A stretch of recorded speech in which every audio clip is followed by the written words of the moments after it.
तो hello everyone and welcome to the part two UPSC. हम लोग फॉलो कर रहे हैं हमारा कंप्लीट इकोनॉमी सीरीज और अभी हम लोग कवर कर रहे हैं अपना फाइनेंशियल मार्केट चैप्टर। इस लास्ट क्लास में हमने देखा था कि प्राइमरी मार्केट इंस्ट्रूमेंट्स में कौन कौन से ऐसे इंस्ट्रूमेंट्स आते हैं। तो वहां पे बहुत सारे स्टूडेंट्स को ये कंफ्यूजन हो रहा था कि आखिर डेट क्या होता है और इक्विटी क्या होता है और इसके बीच का मेन डिफरेंस क्या होता है। तो इस वीडियो में हम लोग देखेंगे what are the basic differences between debt and equity. तो अगर हम लोग एस्पेक्ट्स में बात किया जाए ओनरशिप के एस्पेक्ट में कि डेट होता क्या है और इक्विटी होता क्या है। तो डेट जैसे कि हमने लास्ट क्लास में भी देखा था, इट रिप्रेजेंट्स अ लोन और ऑब्लिगेशन। डेट जैसा कि नाम से ही है उधार। तो इसमें कोई फाइनेंशियल इंस्टीट्यूशन आपके कंपनी को कुछ पैसे प्रोवाइड करती है और इसके एवज में आपको कुछ इंटरेस्ट के साथ उसे लौटाना होता है। तो ये सिंपली क्या हो गया, इट रिप्रेजेंट्स अ लोन और ऑब्लिगेशन टू पे। वहीं पे इक्विटी क्या होता है, equity represents ownership in a company. अगर आपके इक्विटी किसी ने खरीदे हैं, अगर उस कंपनी के 3% इक्विटी किसी के पास है, तो इसका मतलब है कि उस पूरे कंपनी के 3% का मालिक वो पर्सन है जिसके पास वो शेयर है। तो equity represent ownership in a company कि आप कितना ओन करते हैं उस कंपनी का। अगर बात किया जाए रिटर्न का, जाहिर सा बात है अगर कोई पैसे इन्वेस्ट कर रहा है तो उसे कुछ ना कुछ तो रिटर्न चाहिए होगा भाई। तो डेट में जो हमारा रिटर्न होता है वो कूपन्स के थ्रू होता है जिसे हम इंटरेस्ट पेमेंट भी कहते हैं। कि अगर मान लीजिए कि 1000 रुपया का एक बॉन्ड है और इस बॉन्ड पे 4% इंटरेस्ट है और ये 2 इयर्स का है। तो हर एक साल ये 4% उसे इंटरेस्ट मिलेंगे और 2 साल खत्म होने के बाद ये पूरा का पूरा 1000 रुपीज उसे मिल जाएगा। तो ये 4% का वो जो 2 साल उसे मिला, वो क्या हुआ, इंटरेस्ट पेमेंट हुआ। जबकि इक्विटी में ऐसा नहीं होता है। इक्विटी में जो रिटर्न्स होते हैं वो वेरिएबल होते हैं। वो या तो डिविडेंड्स के थ्रू मिलते हैं या फिर कैपिटल एप्रिसिएशन के थ्रू। तो अब डिविडेंड्स के थ्रू क्या होता है, मान लीजिए अगर आपकी कंपनी का 3% शेयर है और एक फाइनेंशियल ईयर के बाद कंपनी कुछ प्रॉफिट करती है, तो उस प्रॉफिट में आपके शेयर के अनुसार आपको उसका डिविडेंड मिल जाएगा कि जितना प्रॉफिट हुआ भाई उसका एक हिस्सा आपका। 3% है तो 3% हिस्सा आपका।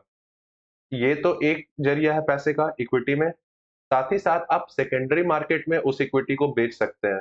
तो अगर आपने कोई 3% शेयर लिया था 2000 रुपए में, तो आज से 6 महीना बाद अगर उसी का दाम 3000 हो गया है, तो आप इसे सेकेंडरी मार्केट में बेच सकते हैं, स्टॉक एक्सचेंज में बेच सकते हैं और यहाँ से भी प्रॉफिट कमा सकते हैं। तो ये है रिटर्न का कि इक्विटी में पैसे रिटर्न कैसे आते हैं, आइदर थ्रू डिविडेंड्स और थ्रू स्टॉक मार्केट और सेकेंडरी मार्केट। अब रीपेमेंट, रीपेमेंट का मतलब कंपनी किस तरीके से पैसे को वापस करती है। तो debt must be repaid at maturity. जैसा कि हमने देखा यहाँ पे कि 1000 रुपए का डेट था, 2 साल का था। तो हर एक साल तो 4-4% इंटरेस्ट दिया, 2 साल खत्म होते ही ये पूरा 1000 रुपया वापस दे दिया डेट के सिनेरियो में। बट इक्विटी में क्या होता है, नो रीपेमेंट ऑब्लिगेशन। मतलब अगर कंपनी का 1 साल के बाद कुछ ना कुछ प्रॉफिट हुआ भी, तो कंपनी ऐसा ऑब्लाइज्ड नहीं है कि उसे डिविडेंड देना ही देना है। वो उस 3% का जितना भी उसका डिविडेंड बनता है, कंपनी उसे एक्जिस्टिंग अपने कैपिटल में रख भी सकती है आगे के साल के लिए। ये कंपनी डिसाइड करती है और कंपनी के बोर्ड मेंबर्स डिसाइड करते हैं कि क्या डिविडेंड बांटना है या नहीं बांटना है। तो यहाँ पे हमें कोई रीपेमेंट का ऑब्लिगेशन नहीं दिखता है कंपनी के तौर पे। बट डेट में क्या होता है कि आपने भाई उधार लिया है, तो आपको तो जितना आपने बोला था मैच्योरिटी पीरियड, उसके बाद आपको रीपे करना ही करना होगा। तो यहाँ तक हमारा सारा क्लियर है। नेक्स्ट है हमारा रिस्क, देखते हैं किसमें ज्यादा है। अब डेट होल्डर्स है प्रायोरिटी क्लेम। अगर मान के चलते हैं जो कंपनी डेट ली थी वो कंपनी अब डूबने वाली है, उस कंपनी का कुछ प्रॉफिट नहीं हुआ, तो अगर उस कंपनी का सारे एसेट्स को बेचा जाए, तो मान लेते हैं कि वो 1000 करोड़ की कंपनी थी और उसने 900 करोड़ पैसे लिए थे डेट में, उसका डेट है 900 करोड़ का और इक्विटी में उसके पैसे हैं 500 करोड़। और क्योंकि अभी कंपनी लॉस में है, कंपनी अभी पूरी की पूरी लॉस में है, तो जैसे अगर इसका एसेट्स को बेचा जाएगा तो 1000 करोड़ आएगा, तो उसमें सीधा सा सीधा 900 करोड़ सबसे पहले डेट होल्डर्स वालों को मिलेगा। बचा जो 100 करोड़ है, अब उस 100 करोड़ से ये 500 करोड़ वाले इक्विटी में ये बांटा जाएगा उस हिसाब से। तो जब भी अगर कोई कंपनी दिवालिया होती है, तो उसके एसेट्स को बेच के जो पैसा आता है, उससे फर्स्ट पेमेंट हमेशा किसको होता है?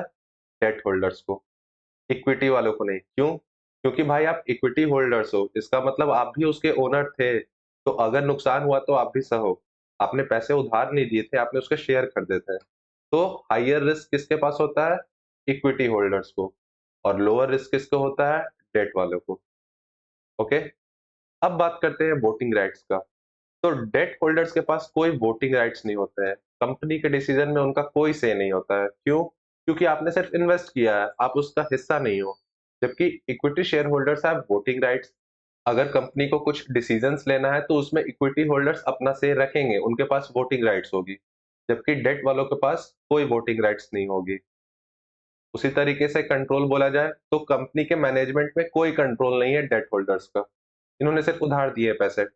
जबकि इक्विटी शेयर होल्डर्स उसमें इक्विटी होल्ड करते हैं, कुछ शेयर होल्ड करते हैं। अगर किसी के पास 30% शेयर है किसी कंपनी का, तो जाहिर-सा बात है वो उसका ज़्यादा हिस्सा है उसमें, तो वो उसे कंट्रोल करेगा अपने वोटिंग राइट्स के अनुसार। तो इक्विटी में हम देख सकते हैं they have control and voting rights, जबकि डेट में वो चीज़ नहीं होती है। आगे बढ़ने से पहले एक छोटी सी रिक्वेस्ट है कि अगर आपको ये वीडियोस अच्छी लग रही हैं तो इन्हें प्लीज लाइक और सब्सक्राइब करें और अपना सपोर्ट शो करें, क्योंकि 72.1% ऐसे व्यूअर्स हैं जिन्होंने सब्सक्राइब नहीं किया है। So please show your support and subscribe to this channel. अब है subordination. Debt holders have priority over equity. कि अगर भाई जो मैंने अभी एग्जांपल दिया कि प्रायोरिटी हाई प्रायोरिटी किसका होता है? डेट होल्डर्स का। जबकि equity holders are subordinated to debt holders in liquidation. जब भी कंपनी का लिक्विडेशन हो गया, अगर एसेट बेचा जाए, तो बाद में आते हैं इक्विटी होल्डर्स। फर्स्ट प्रायोरिटी किसका होता है? डेट होल्डर्स का।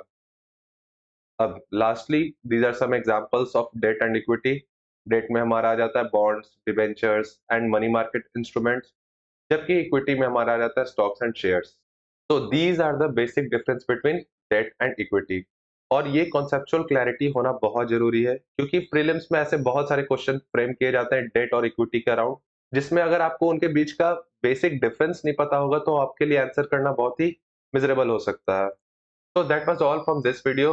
मिलते हैं हम अपने नेक्स्ट वीडियो में। तब तक के लिए all the best everyone and have a good life.